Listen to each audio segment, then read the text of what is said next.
Bonjour à tous et bienvenue sur le plateau de Bonjour chez vous. Aujourd'hui, notre thème du jour est comment trouver la motivation pour évangéliser. Et j'ai beaucoup d'invités avec moi sur le plateau. Bonjour à tous. Bonjour.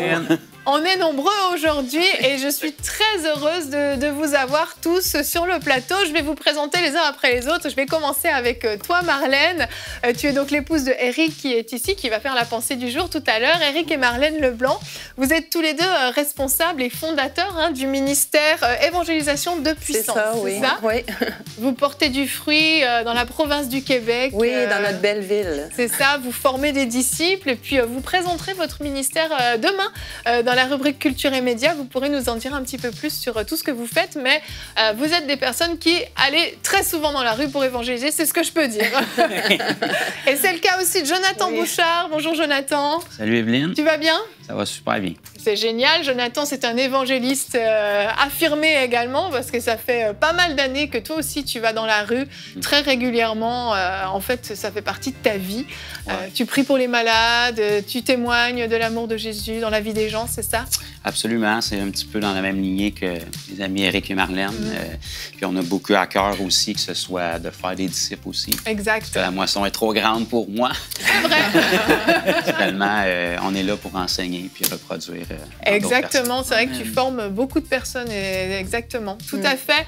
Et on a Olivier Waro qui est là, qui est un Réunionnais, mais qui vit au Québec. Content d'être avec vous aujourd'hui. Ben, on est content aussi. Toi, tu es pasteur de jeunesse et tu es responsable de l'évangélisation également à l'Église Sans Frontières, ici au Québec aussi. C'est le Québec qui est représenté en force. Hein. Exact. Yes. Et toi aussi, donc régulièrement dans la rue pour prier pour les malades aussi, évangéliser. Tu formes également donc pour l'évangélisation. Exactement. C'est un style de vie. Exactement, tout à fait. Et on a Aurélie Tchatchou. Juste moi. C'est bien. Toi aussi, Aurélie, tu es sur ce plateau parce que toi aussi, tu vas souvent dans la rue évangéliser. Tu as été responsable de l'évangélisation aussi dans ton église pendant pas mal d'années. Et donc, toi aussi, tu as des choses à nous apprendre. Et donc, on l'aura tous compris, hein, c'est une émission dédiée à l'évangélisation de rue particulièrement, pour que, en fait, chacun d'entre nous et d'entre vous puissiez l'expérimenter à la maison. Donc, vraiment, ne prenez pas cette émission, encore une émission sur l'évangélisation, j'aime pas ça. Non, non, attendez, on va vous donner des clés. On a des invités qui sont super équipés, qui vont vous partager des clés formidables pour vous donner le courage et la motivation d'aller dans la rue. Et Eric, on va commencer avec toi tout de suite cette émission dans la pensée du jour. Je dirais enfin une émission sur l'évangélisation de rue. Comment trouver la motivation pour évangéliser? Quand on me demande ça, les gens, ils se demandent comment ça se fait, pourquoi tu es autant zélé. Mais moi, je me base beaucoup sur le Matthieu 28 et 19 et 20. Ça dit de aller, ça dit pas de rester assis, ça dit d'aller, faites de toutes les nations des disciples, baptisez-les au nom du Père, du Fils et du Saint-Esprit. Enseignez-leur à mettre en pratique tout ce que je vous ai prescrit. Et moi, je suis avec vous tous les jours jusqu'à la fin du monde. Fait que ça le dit dans le verset d'aller, enseignez-leur. Fait que venez avec nous dans les rues. Quand j'étais dans l'armée, aussi, on avait une Bible. Puis on avait une direction. Le commandant il nous disait des choses, on le faisait, puis il y avait des fruits, il y avait des résultats. C'était simple. Il disait « oui, chef », puis on le faisait, puis on voyait des fruits. Puis en dedans de moi, ben ça brûle, l'évangélisation. Ça n'arrête pas. J'en fais des songes, des rêves la nuit. Quand je me lève le matin, je compte des rêves à ma femme de ce qui s'est passé dans l'évangélisation. Je me rappellerai toujours une fois, un moment donné, j'évangélisais, puis j'étais en train de courir dans la rue Saint-Jean à Québec, puis le peloton en arrière, il n'arrêtait pas d'augmenter, mais moi, j'étais un ancien militaire, fait que ça n'arrêtait pas d'augmenter. Il y avait des fruits. Puis dans Galates 2:20, ça dit que Jésus vit en nous. Fait que quand on va évangéliser, c'est Jésus qui s'adresse à des gens, à des inconnus. Exact. Ça me fait penser, une fois, quand j'étais dans une boutique de heavy metal, un monsieur qui avait un mal d'épaule, l'employé, puis l'ambiance était parfaite, la musique, le look, le décor. On prie dans le nom de Jésus, le monsieur complètement guéri. C'était tellement motivant. On était des imitateurs de Christ, comme la parole de Dieu dit. Soyez imitateurs. Fait que c'est comme la madame en chaise roulante dans un gros centre commercial. Ça faisait 10 ans qu'elle n'avait pas marché. On prie pour elle, un gros 10 secondes. Elle sent de la chaleur dans tout son corps. Elle se lève, ça faisait 10 ans qu'elle n'avait pas marché. Tout excité de ça. Son mari pleurait, il ne croyait pas en Dieu. Puis il a été impacté, puis la foule est impactée parce qu'il y avait plein de gens dans la salle. Donc, la vie normale d'un chrétien, c'est excitant en 2 mots, et normal d'aller évangéliser. Wow. Amen. Amen, amen. Merci, Eric. Je trouve génial ta pensée parce qu'en fait, comment trouver la motivation? Tu nous l'as donnée, la motivation. Elle est là. C'est formidable. Elle est vraiment là. Elle est vraiment là. La motivation, on la trouve dans les fruits, en fait. Quand on voit ces hommes, ces femmes être touchés par l'Évangile, être touchés par la puissance de Dieu, la motivation, elle est là. Et très souvent, en fait, ceux qui ont du mal à aller évangéliser dans la rue n'ont pas encore expérimenté ces fruits-là. Mais finalement, hein, Aurélie, tu nous le disais en début d'émission que c'est comme, tu disais pas ça, c'est comme une drogue, mais moi, je vais le formuler comme ça, dans le sens où il y a un manque. Quand on n'y va plus dans la rue, on ressent un manque, en fait. Exactement. En fait, l'amour de Dieu nous presse, hein, comme l'apôtre Paul peut le dire. C'est que moi, personnellement, il y a ce côté où, à cause de la relation que j'ai avec le Seigneur, j'ai pu entendre Dieu me dire, mais si tu m'aimes, ça veut dire que tu aimes mon cœur. Et mon cœur est orienté vers les perdus, en fait. Et ça, pour moi, ça a été une motivation extraordinaire. C'est quelque chose qui ne me lâche pas. Et justement, quand tu vas dans la rue, et comme Eric partageait, tu vois des personnes comme ça qui ont même l'air très bien, mais avec juste une parole, elles commencent à pleurer. Tu te rends compte qu'en fait, cette personne qui semblait ne pas avoir besoin de quoi que ce soit, en fait, tu viens de délivrer cette personne des années de souffrance, en fait, juste parce que tu lui as présenté Jésus-Christ. Et ça change. Ça fait en sorte que tu as envie de retourner. Ça fait en sorte que tes problèmes deviennent tout petits et tu réalises à quel point les gens autour de toi ont tout simplement besoin de Jésus. Exactement. Et on a fait un sondage que je vais vous présenter. Vous avez été nombreux à répondre à notre question sur notre chaîne YouTube dans l'onglet communauté. Nous vous avons demandé, aimez-vous évangéliser? Vous avez été 27% à dire oui, c'est naturel pour moi. Vous y avez peut-être répondu. Hein. Vous êtes peut-être dans les 27% parce que c'est naturel pour vous. Oui, ma timidité me limite. Et ça, c'est bien dommage, 57%. Et non, c'est très difficile pour moi, 17%. Et en fait, quand on voit les résultats de ce sondage, et je lisais les commentaires en dessous, les gens parlent vraiment de cette difficulté, de cette peur, de cette timidité. Et c'est pour ça que vraiment cette émission, je pense, est très importante. Et si vous le voulez bien, vous allez pouvoir peut-être nous raconter des petites anecdotes, des moments forts que vous avez vécus qui vous ont donné la motivation d'aller témoigner dans la rue. Je sais pas, Jonathan, tu as peut-être des anecdotes à nous partager. Tu l'as fait tellement souvent. J'ai beaucoup d'anecdotes, en effet, Evelyne, mais j'aimerais dire en commençant que n'importe quelle peur, que ce soit en Jésus ou dans le naturel, on ne peut pas vaincre une peur à moins de l'affronter. Les gens, souvent, ils attendent de recevoir quelque chose de plus de la part de Dieu. Moi, je dis souvent qu'il ne vous manque rien. Si vous êtes né de nouveau, rempli de l'esprit, vous n'avez pas besoin d'un téléchargement supplémentaire. Vous avez juste à ouvrir les fichiers que vous avez déjà. Tout simplement. Donc, une peur est une peur juste parce que c'est une peur de l'inconnu. Mais quand ça devient un terrain connu où est-ce qu'on a affronté la peur, on se rend compte que c'est bien moins pire que ce qu'on s'imagine. Exactement. Puis comme dans tout, comme dans le naturel, ben, la facilité vient en le faisant. Jésus a dit quelque chose de vraiment marquant, puis il a dit... ma nourriture, c'est de faire la volonté de mon Père. Puis moi, je peux comparer dans ma vie, je me suis converti environ plus ou moins 1 an avant de commencer l'évangélisation, vraiment comme ça, dans la rue. Puis je peux dire que si Jésus, sa nourriture, c'était de faire la volonté de son Père, puis que le gros du ministère de Jésus était axé sur l'évangélisation, par la guérison, par la délivrance, on ne pourra jamais être pleinement rassasié en tant que disciple si on n'a pas ça dans notre vie. Exact. Si c'était la nourriture de Jésus, c'est notre nourriture aussi. Puis on est tellement comblé quand on commence à faire ce que Jésus faisait à ce niveau-là, aller vers les gens. Comme Aurélie partageait, tes problèmes, tu ne les vois plus. Tu commences à être beaucoup plus spirituel que charnel. Puis le bonheur des gens d'être guéris, d'être touchés, quand ils se convertissent, c'est notre salaire. Exactement. Puis la peur, elle s'estompe comme ça. Exact. Parce que la peur, c'est du mensonge. L'amour parfait bannit la crainte. Oui, c'est ça. C'est justement mon verset que j'utilise souvent avant d'aller affronter les personnes. Moi, ça a 4 ans, puis j'ai encore de l'intimidation, mais j'apprends à ne plus écouter ça. Je veux vraiment encourager les gens dans le sens que si on attend de ne plus avoir ça, ben, on va attendre longtemps. La chair, elle veut pas nécessairement aller évangéliser. Exact. OK, donc il y a des fois, toi, Marlène, Oui. qui est pourtant une grande habituée, il y a des fois, tu n'as pas forcément envie, Oui. et puis tu y vas quand même. Mais souvent. C'est bien, mais c'est souvent. bien de le dire, je trouve. Parce qu'avant, souvent, on a cette crainte ou on a des petites attaques avant de y aller ou quoi que ce soit. Et puis, on y va, on regarde à Jésus et quand vraiment on voit l'efficacité, quand on voit, il y a des gens qui pleurent dans les rues, ça nous touche tellement.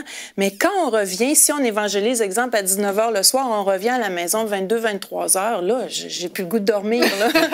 L'atmosphère est complètement changée, ça change une vie. Nous, notre vie, mon époux et moi, Éric, on le dit très fréquemment, notre vie, depuis qu'on est disciple, depuis qu'on est témoin, notre vie est vraiment plus pareille. Wow. Ouais, c'est vraiment, c'est ça qui nous nourrit. Parce que dans le fond, on a été créés pour ça. Hein. Exactement. On a été créés d'être témoins, à aller, ça concerne tout le monde. Amen. Donc amen. vraiment, c'est notre nourriture. Et tu nous parles de témoins, et effectivement, on est témoins, on est appelé à être témoins. Et on va regarder rapidement notre verset du jour qui est dans Ésaïe 44 au verset 8. Ne tremblez pas, n'ayez pas peur, vous qui avez dit non, c'est trop difficile pour moi. Ne te l'ai-je pas depuis longtemps annoncé et révélé, vous êtes mes témoins. Et c'est rassurant de se dire qu'en fait, on est ces témoins, qu'on le veuille ou non d'ailleurs, on est ces témoins. Tant qu'on est sur cette terre, qu'on est né de nouveau, on est ces témoins. Alors cette peur finalement n'est pas nécessaire puisque cette étiquette on l'a et c'est une nécessité en fait, on doit le faire. Exactement. Amen. Ce que j'aimerais rajouter là-dessus, c'est comme le verset le dit, on est tous des témoins. Et quelque chose qui m'a rendu libre, c'est on n'est pas tous des évangélistes, mais on est tous des témoins. Et souvent, les gens, ils se mettent un peu cette pression-là de vouloir être un peu pareil. Et au final, la Bible est claire, il y a ceux qui sont appelés à être des évangélistes, mais on est tous appelés à être des témoins. Et ce que j'aimerais juste rajouter pour les personnes qui se posent cette question-là, comment trouver la motivation, je dirais juste la compassion. Cet amour-là, comme on en a parlé ici, cet amour qui découle, qui amène la compassion. Et je trouve intéressant que l'apôtre Paul, il parle de l'amour, 1 Corinthiens 13, et il place ce chapitre-là au beau milieu de 1 Corinthiens 12, 1 Corinthiens 14, où justement il parle des dons, l'exercice des dons, à l'évangéliser. En fait, il est en train de nous montrer exactement comme il le dit, la voie par excellence. Et lorsque cet amour-là nous presse, lorsque cet amour-là est entretenu, on a cette compassion-là. Et une phrase que Dieu me disait, c'est « Olivier, discipline ta compassion ».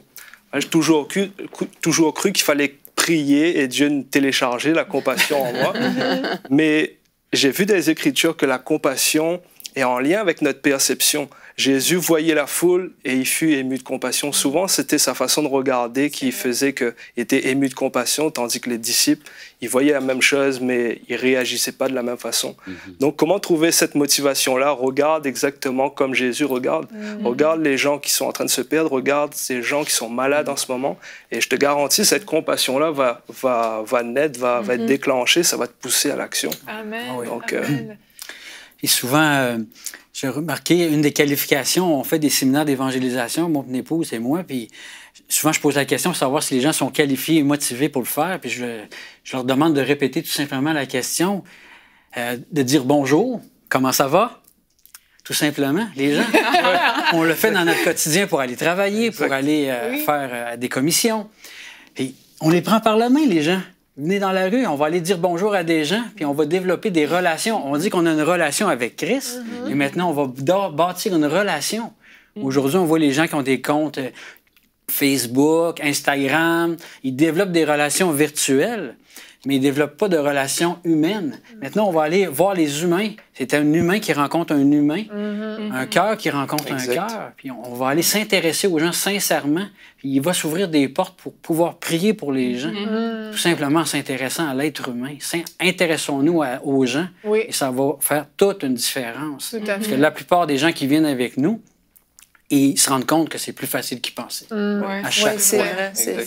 Pour revenir à ce que tu disais sur la crainte, justement, parce que c'est vrai, moi aussi, je le rencontre, c'est le blocage de la majorité des gens. Ben oui. Et c'est toujours injustifié.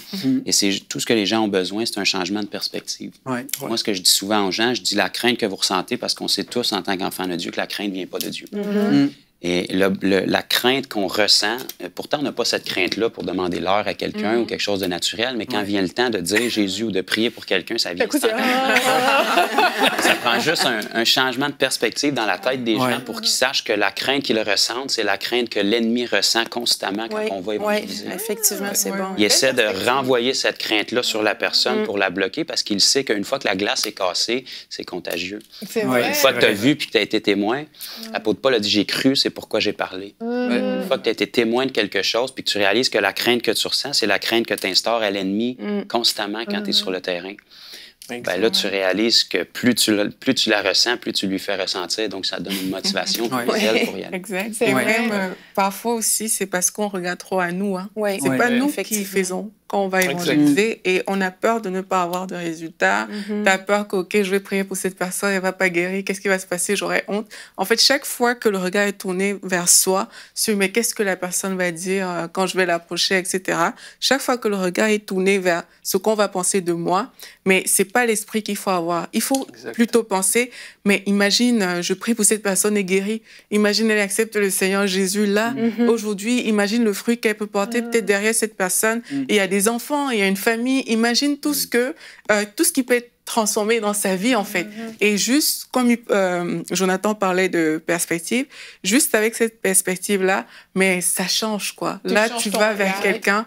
Et puis, il ne faut pas avoir peur aussi, juste de parler avec les gens, d'approcher les gens simplement. C'est pas un...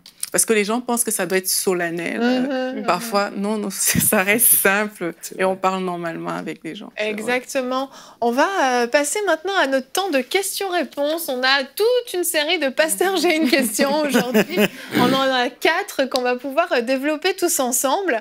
Et la première question, Jonathan, c'est toi qui vas y répondre. Et la question a été posée de la part de Cynthia de France. Comment annoncer l'évangile efficacement en 2 minutes? Bon, t'as pas 2 minutes pour nous le dire, t'as 5 minutes, c'est quand même un peu mieux. Merci. Mais c'est vrai que là, je suis arrêtée à un feu rouge avec quelqu'un en tant que piéton, et puis j'ai un fardeau, mais la personne n'a pas 1 heure à m'accorder en 2 minutes, façon de parler, mais très rapidement, comment on peut faire ça? Ben, c'est une excellente question parce que ça fait partie de la grande commission que Jésus nous a donnée. Donc, ça serait important qu'on le sache. Il y a plusieurs façons de le faire, puis c'est pas une formule magique. On a des personnalités différentes. L'Évangile demeure la même pour tout le monde. Mais moi, je dirais que l'important, c'est d'aller au cœur, vraiment. Et puis, ce que la personne doit comprendre dans le laps de temps que vous avez avec elle, c'est que si votre foi est vraiment sincère puis honnête avec Jésus, puis vous avez la relation que vous dites avoir avec lui, la personne doit comprendre qu'elle est en danger. Qu'est-ce que Jésus peut faire pour la sortir de son danger, puis comment elle peut répondre à ce message. Est-ce qu'on lui dit « T'es en danger » Moi, je vois souvent, il y a une multiple façons, puis l'Esprit vous dirige. Si vous le faites, vous faites le premier pas, l'Esprit vous dirige. Mais essentiellement, moi, je vais souvent demander aux gens, est-ce que vous considérez que vous êtes une bonne personne? La majorité des gens vont vous répondre, je pense que oui, ou du moins, je fais de mon mieux. OK? Et puis là, c'est simplement de leur faire comprendre que, ben écoutez, je comprends ce que vous dites, mais avez-vous déjà menti dans votre vie une fois? Si les gens sont honnêtes, ils vont généralement vous dire oui, blasphémer au moins une fois, convoiter au moins une fois. Donc, simplement, je vais leur dire, ben, sans vous juger, vous venez de m'admettre que vous êtes un menteur, un blasphémateur, convoité. Donc, ça, c'est juste 3 des 10 commandements. Donc, si on pouvait passer le reste de la liste, donc, c'est pas pour vous juger parce que tout le monde est sur le même pied d'égalité. Mais savez-vous qu'est-ce que Jésus a fait pour pouvoir vous racheter de ça? Parce que la Bible nous dit que tous ont péché et sont privés de la gloire de Dieu. La Bible nous dit aussi que le salaire du péché, c'est la mort. Donc, jusque-là, c'est pas une bonne nouvelle. Mais le verset poursuit en disant que tous ont péché, sont privés de la gloire de Dieu, mais le don gratuit de Dieu, c'est la vie éternelle en Jésus-Christ, notre Seigneur. Donc, la question qu'on devrait se poser, c'est comment faire pour entrer en Jésus-Christ, notre Seigneur? Puis l'apôtre Pierre a donné une réponse excellente au jour de la Pentecôte à environ 3000 personnes qui avaient cette question-là. Et puis, tout ça, c'est biblique. L'apôtre Pierre a répondu « Repentez-vous, Faites-vous baptiser d'eau en Jésus-Christ pour la rémission des péchés et vous recevrez le Saint-Esprit. Cette promesse est pour vous, pour vos enfants et pour tous ceux qui sont au loin. Tout le monde sont appelés. Peu importe qui est devant vous, vous êtes appelés. Ça dépend juste de s'ils vont répondre. Et quand tu cites la Bible comme ça, les gens, comment ils réagissent en général? Ça leur parle des versets bibliques comme ça? Bien, c'est pas vraiment nécessaire de leur donner l'emplacement dans la Bible parce que la majorité des gens ne le connaissent pas. Effectivement. Seulement que la parole de Dieu est tranchante. Puis même pour un inconverti, on ne parle pas à la tête de la personne, on parle à son cœur. Et puis parce que l'Esprit nous accompagne dans ce qu'on dit, c'est pas notre allocution qui fait la différence ou notre apparence, c'est vraiment l'Esprit qui pèse sur nos mots. Et puis ce qu'on veut, c'est mettre une semence dans la vie de la personne, qu'elle puisse entendre l'Évangile. Parce que Paul a dit, j'ai point honte de l'Évangile, car c'est la puissance pour le salut de quiconque croit. Exact. Donc croire, c'est pas notre partie, malheureusement. L'Évangile, c'est notre partie. Puis toute la puissance est concentrée dans l'Évangile. Donc, l'essentiel, c'est de donner ce message-là de l'Évangile. Puis, naturellement, on va en parler peut-être plus tard. Il y a des signes de puissance que Dieu nous donne, des outils pour venir appuyer ce message-là. Exactement. Pour qu'il ne soit pas seulement en parole. 1 Corinthiens 4,20 nous dit le royaume de Dieu ne consiste pas en parole, mais en puissance. Donc, même si nos mots sont vrais, les signes et les prodiges qui nous accompagnent viennent confirmer ça. Exactement. Et demain, on fait une émission dédiée à ça parce que c'est clair qu'on verra que l'un va difficilement sans l'autre, en tout cas. Vous utilisez aussi rapidement, je ne sais pas, Éric, justement, tu cites la Bible quand tu témoignes à des gens? Oui. À plusieurs reprises, on va citer des versets sans nécessairement les nommer. Mais oui, on va l'utiliser pour pouvoir bénir les gens, justement, leur montrer que Dieu les aime, puis qu'il veut les guérir. S'ils ont des douleurs X, on va leur prouver avec des versets, puis on va prier aussi pour eux à ce moment-là, oui. Et vous voyez l'efficacité de la parole, en fait, qui fait son œuvre dans les cœurs, finalement, en fait. Oui, moi, je parle beaucoup de l'amour du Père, à quel point Dieu les aime, qu'ils ne s'imaginent pas l'éternité sans eux. J'explique qu'est-ce qui s'est passé rapidement dans le Jardin d'Éden, que moi-même, j'étais séparée de Dieu à cause du péché. Puis, mais j'amène quelques versets, mais on voit que les gens sont touchés, sont interpellés justement par la compassion qu'on a pour eux, par l'amour qu'on a pour eux. Parce que moi, je fais souvent des farces avec ça. Quand j'ai commencé à fréquenter mon époux, s'il m'aurait dit, ben il faut que tu m'épouses, sinon tu iras en enfer. Je pense que ça n'aura pas trop marché, la relation. J'espère que tu n'as pas fait ça. Mais le fait de dire vraiment qu'on a un Dieu d'amour, parce que malheureusement, la religion, on a amené beaucoup par rapport à la condamnation. Des fois, on rencontre des gens dans les rues qui ne veulent plus rien savoir de Dieu, mais à cause de la religion, qui ont été condamnés. Donc, mais lorsqu'on prie et qu'on voit vraiment qu'ils sont touchés, c'est là que c'est le temps là, de vraiment apporter plus le message. Parce que Jésus est venu répondre aussi aux besoins des gens, en les guérissant, en délivrant. Donc, c'est le message qu'on partage par rapport à ça aussi. Super. Merci, Jonathan, pour ta réponse. On va continuer notre petit temps de questions-réponses avec toi, Éric. Alors, bon, je suis allée dans la rue, j'ai témoigné et la personne me repousse. C'est la question de Patrice de Belgique. Comment réagir quand on me repousse alors que j'évangélise dans la rue? Puis j'imagine que ça vous arrive des fois. Hein. De temps en temps. Quand même, hein. De temps en temps. Qu'est-ce qu'on fait? On les frappe et on part en courant? On les guérit après. Et on les guérit après. Mais un verset qui me frappait, c'est dans Matthieu 5,11. « Heureux serez-vous lorsqu'on vous insultera, qu'on vous persécutera, qu'on dira faussement de vous toutes sortes de mal à cause du nom de Jésus. » Et à un moment donné, j'étais dans un parc. J'étais allé vers... Le Saint-Esprit me poussait à aller vers une personne, une apparence X, qu'on n'aurait peut-être pas été voir si on a regardé l'apparence. Fait que j'étais allé vers le monsieur, puis c'était fort dans moi de lui dire que Jésus l'aimait. Puis, aussitôt que j'ai dit le nom de Jésus, il y a eu une attitude pour me repousser. Mais mon attitude était dans la paix, dans la joie, surprenant. J'ai été surpris par ma réaction de paix. Je l'ai tout simplement béni. Je l'ai dit tout simplement, quand que ça ira pas bien, rappelle-toi de Jésus. Aujourd'hui, tu l'aimes pas, Jésus, c'est correct. Mais il t'aime, lui. Sache-le. Fait que j'ai eu une attitude de paix, d'amour. Parce que ça dit que dans la parole, dans Proverbe 28, d'avoir de l'assurance comme un jeune lion. C'est le même que je me suis senti à ce moment-là. Tu sais, l'homme, il y en a un qui me rappellerait toujours, il ne voulait pas de la prière. On a insisté à 3 reprises. L'homme après 3 reprises, il a dit oui, mais il ne voulait pas. Mais il a été guéri, une jambe qui a rallongé, un dos guéri, puis s'est mis à pleurer, il a été touché. Il nous a remercié d'avoir insisté. Donc parfois, il faut insister quand même, fois, avec discernement, disons. Oui, avec discernement, oui. Oui. Parce qu'il y a une fois un homme qui ne voulait pas pantoute. À la fin, pas du tout, traduction. Pas du tout. Pas du tout. Aucune notion française. Puis, à la fin, il pleurait. Wow. Exact. Fait qu'on a insisté, mais avec amour, avec compassion. L'homme, il y avait une certaine ouverture. Puis souvent, une bonne façon d'approcher les gens, c'est « Bonjour, monsieur, je cherche des gens sympathiques. Est-ce que ça vous concerne? » Fait que ça détend l'atmosphère. Les gens sont réceptifs. On rit un peu ensemble. Puis après ça, ben, on commence à discuter. On rentre dans la discussion. Mais souvent, des fois, les gens vont nous dire moi, je ne crois pas en Dieu, je ne crois pas en la religion, je ne crois pas en ces choses-là. Mais moi, je leur réponds tout simplement moi, je crois pour deux. Je prie pour vous, ça prend 10 secondes, puis c'est gratuit en plus, monsieur. Ça ne vous coûte rien. Ça vous coûte juste 10 secondes de votre temps, puis qui sait, peut-être que Dieu va vous toucher. Fait qu'on y va avec ça. Des fois, il y en a qui vont nous dire qu'on est athée. Je dis qu'est-ce que vous voulez dire par athée? On pose des questions. On les laisse écouter, on les laisse parler, puis on se met en mode écoute à ce moment-là. Là, les objections, le Saint-Esprit va nous aider à répondre à ces objections, tout simplement. On se met en mode écoute, c'est important d'écouter. Il ne faut pas faire une guéguerre de versets ou une guéguerre de biblique. Oui, donc on ne fait pas d'affrontement, en fait. Pas d'affrontement, non, c'est ça. Moi, je guéguerre, je suis un ancien militaire, fait que, je vois avec les principes que j'ai appris. Mais souvent, les gens vont dire aussi que ça va bien dans leur santé.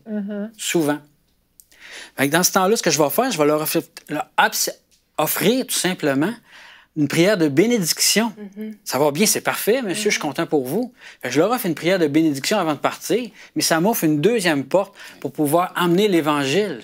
Parce qu'à chaque fois qu'on prie pour les gens, on leur amène l'Évangile. C'est ça le plus important. La guérison, c'est une chose, mais l'Évangile, c'est une chose plus importante qui connaît Christ. Fait que soyons naturels, soyons simples, soyons vrais.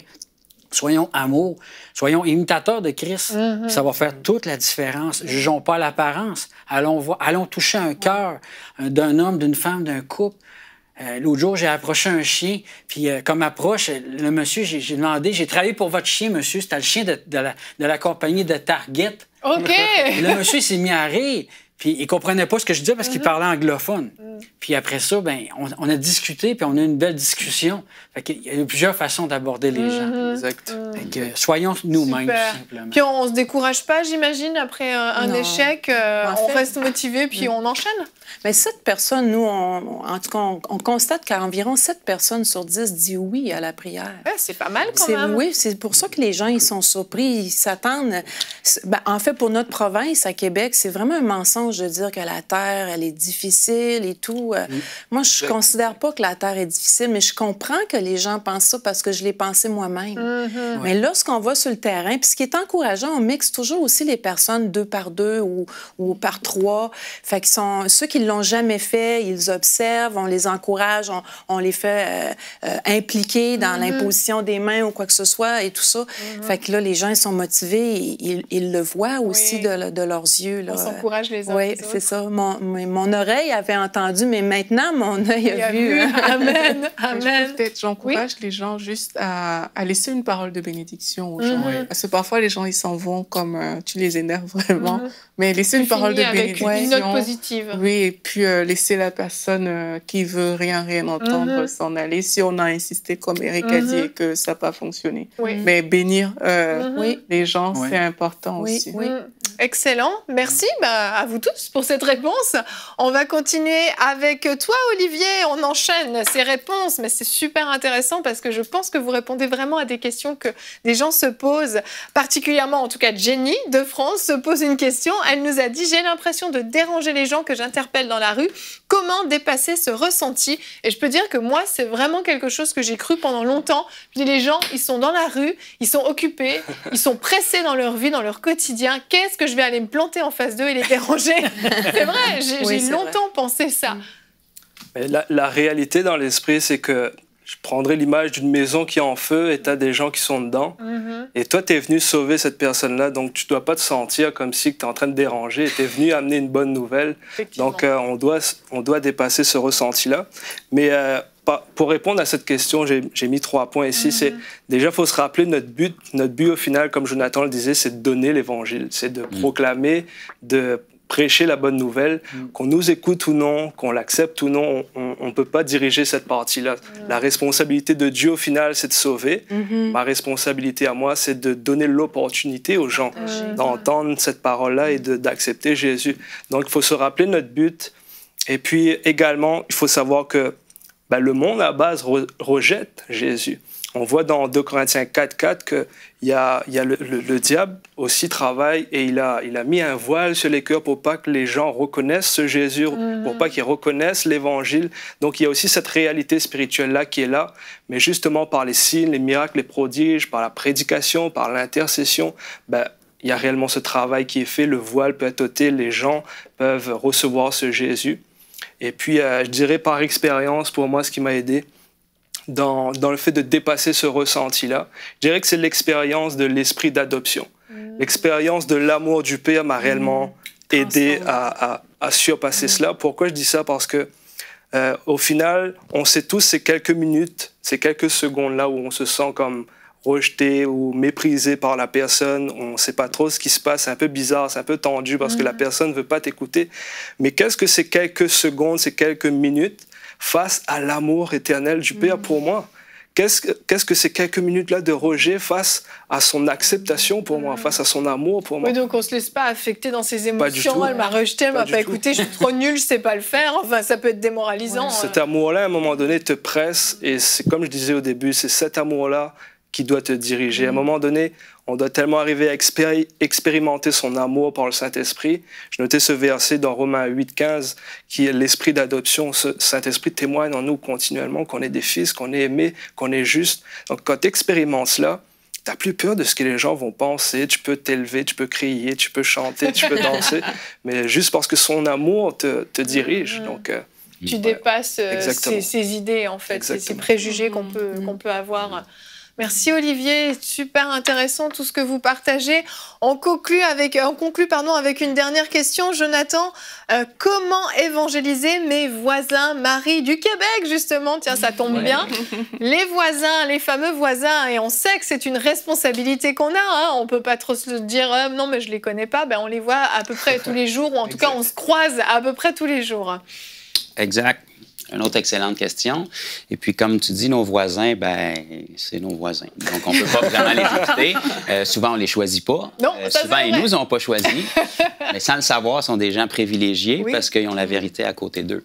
Et puis, l'erreur qu'on va souvent faire, que ce soit dans l'évangélisation en général ou quand vous essayez de témoigner à vos voisins, c'est que souvent, ce qu'on recherche plus que tout, c'est la conversion de la personne. Mais en cours de route, on se retrouve à essayer de faire le travail de Dieu, et pas le nôtre. C'est bon. Il faut arrêter de compter les conversions puis commencer à compter les conversations avec les gens. Ça, c'est bon. Parce que ce que les gens... Tu sais, souvent, on va dire que les gens peuvent être fermés, comme on vient de discuter, aux premières approches, mais c'est pas vraiment à Jésus qu'ils sont fermés. Ils sont fermés au Jésus qu'ils ont connu. Le Jésus qu'ils ont connu, c'était de la religion, généralement. Je connais pratiquement personne qui rejette un Jésus qui sauve, qui guérit, qui délivre, puis qui intervient dans ta situation désespérée. Donc, c'est à travers les conversations. Les gens, ils se font prendre au jeu, si on peut dire, d'une bonne manière, parce que dans la conversation, puisqu'on est des enfants de Dieu, puis qu'on porte les fruits de l'Esprit en nous, c'est là que ça va se dégager, puis qu'ils vont commencer à ressentir ces choses-là.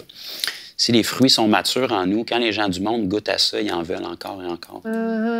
Et puis, dans les conversations, là, c'est là que les portes se rouvrent sans que ce soit forcé. Parce que si vous parlez de la vie tous les jours avec vos voisins, ils vont vous parler de la leur, comment est-ce qu'ils se ressentent, comment va la santé. Donc, ça rouvre des portes pour la prière. Moi, ce que je conseille aux gens, c'est souvent d'offrir votre aide dans le naturel. Parce que les inconvertis, ils vivent dans le naturel.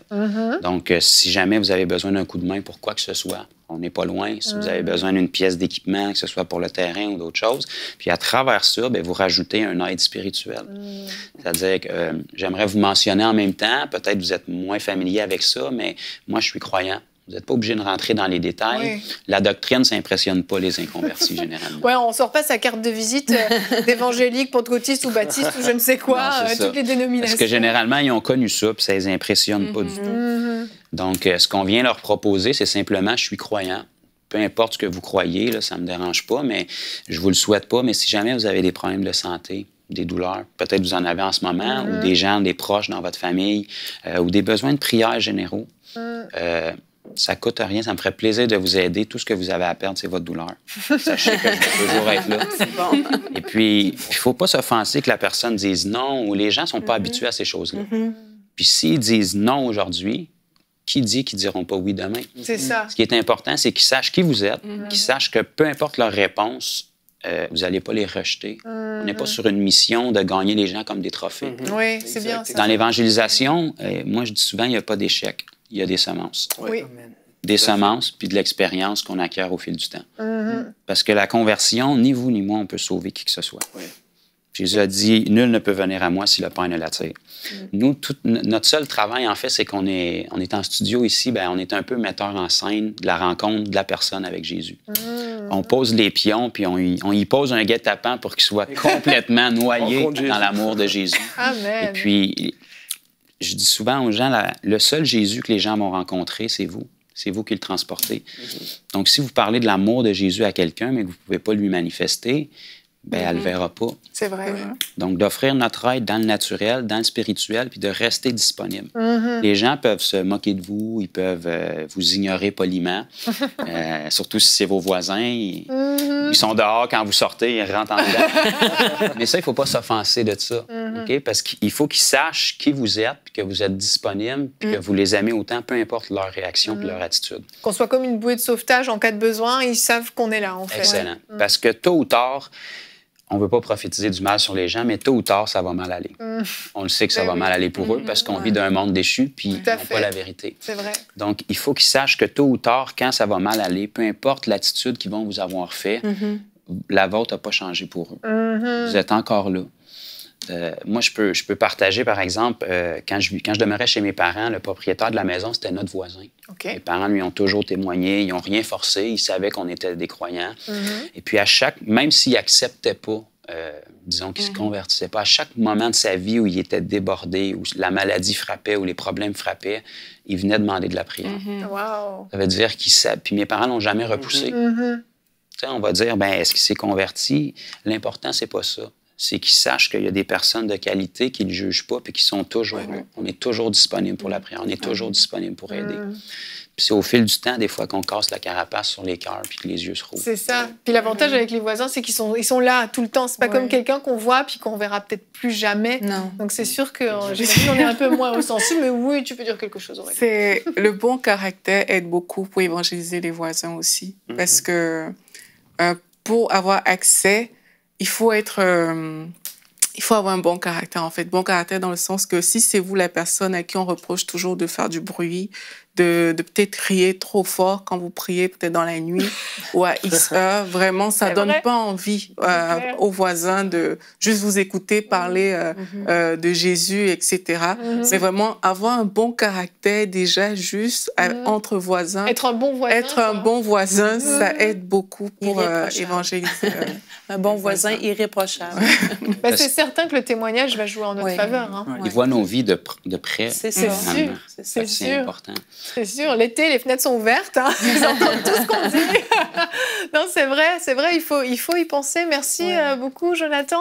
Est-ce que quelqu'un voulait rajouter quelque chose par rapport à ce thème des voisins?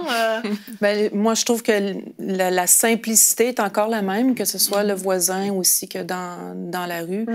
Comme Jonathan expliquait, le fait de leur offrir de la prière, c'est ce qui les touche. Nous, on a prié pour des voisins qui avaient besoin et c'est le Saint-Esprit qui convainc.